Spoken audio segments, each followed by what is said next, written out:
Hi everyone, welcome back to Hairy John's YouTube channel and Hairy John's Kitchen. In today's video I'm just going to give you a home brewing update. So everything I've brewed this year, which is basically passion fruit wine and 3 gallons of cider. So let's go through these one by one, I guess. So I'm going to start with the first ones that I did actually, so not technically one by one, but these two demi-johns are full of the first batch of cider that I started to brew.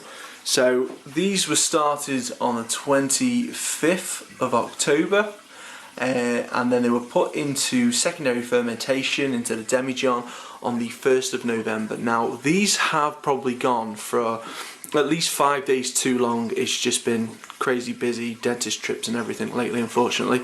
So today is the first day I've been able to really get these down from upstairs and to see how they're doing anyway. But they're looking great, and I don't think it will have impacted them too much with the delay of basically putting these into bottles or racking them. So just to show you again as well, all I've used is sterilizing fluid and yeast and the juice, and look at that. You can see how clear this liquid, this juice, this alcohol cider now has come out. It comes out fantastic. So this is my first batch of cider, and I hope to try some of this before Christmas. They're going to go into bottles for about, I'm going to try and resist them for at least another 2 weeks. See how I get on anyway. Okay, so the second thing that I brewed, I kind of did them on the same day, but I think this one was first.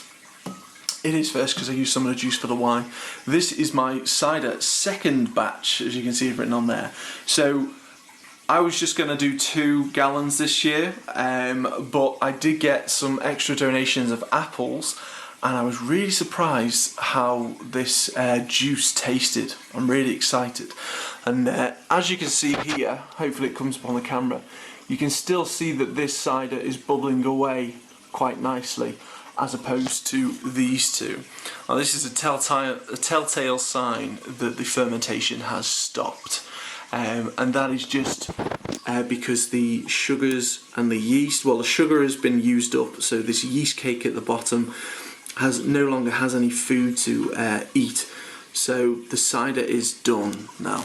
But as you can see, this one is still bubbling away very nicely, so there is still plenty of sugar to be eaten by the yeast and more alcohol to be produced. So I'm going to let this go for a little bit longer, and also if I put my hand behind this one, it's still very cloudy, so there's plenty of fermenting to be done in this one.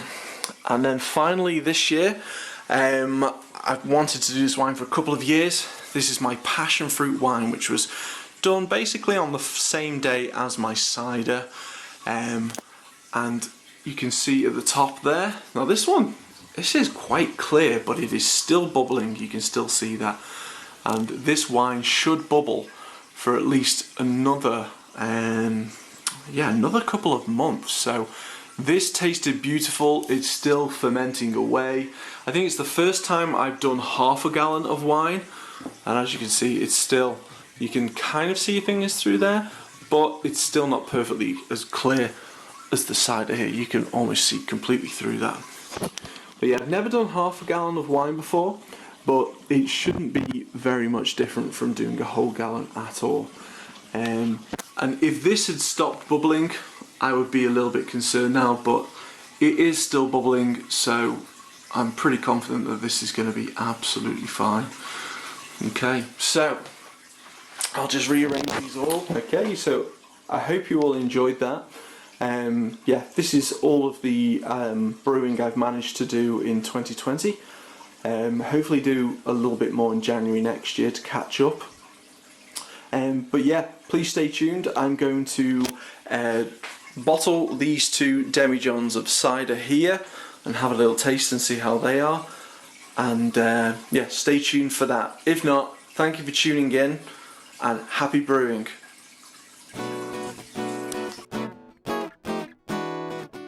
Okay, well thanks for staying tuned guys.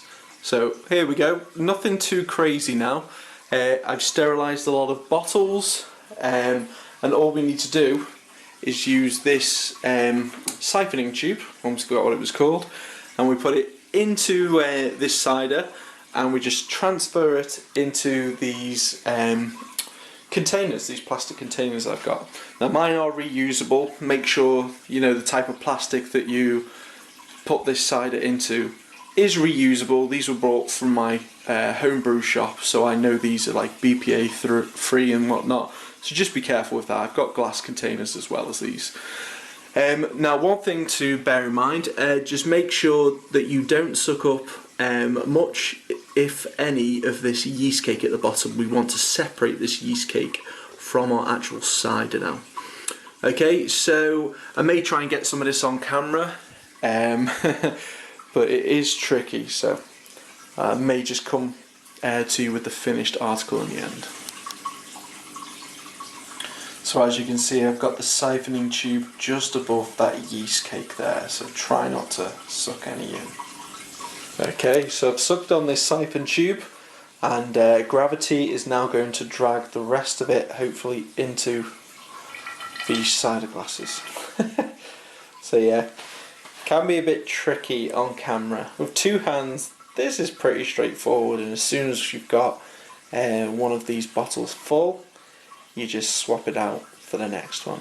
I've also found if you let the cider trickle down the sides rather than just let it drain into the container itself, you get less bubbles, so you can get more cider in there and whatnot.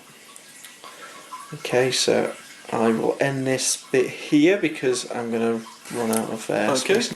So here we are guys, all the hard work has been done, and this is what you're left with in the yeast cake. You will never get all of that juice out without taking some of the yeast cake out, so you do have to sacrifice a little bit, but that's fine, we've got plenty. And this is not all of it, don't worry. Okay, so yeah, try and resist this for another 2 to 3 weeks if you can, but I have just tried some and it is gorgeous and can't wait to drink more. And all I've done on the post-it note here is, what's it called? Put when it was racked or bottled. So racked is kind of what they refer to as when you've taken out of secondary fermentation and you've just put it somewhere to age, mature and just get better. So yeah, you could call it racked, that's probably more for wine, but I just call it bottling usually. And this is, and make sure now if you haven't used any Candom tablets or anything like that, make sure, like me, you put this somewhere where it's very cold. I've got like a shed or a garage, something like that. I usually put this in a garage in a bucket, and then whenever I want cider, bring it inside and keep it in the fridge. Fridge is fine as well. If it gets too warm and there's any yeast left in here still, which should be minute amounts, it will keep fermenting and the taste will go quite bitter eventually. Alright, well thanks for tuning in and happy brewing.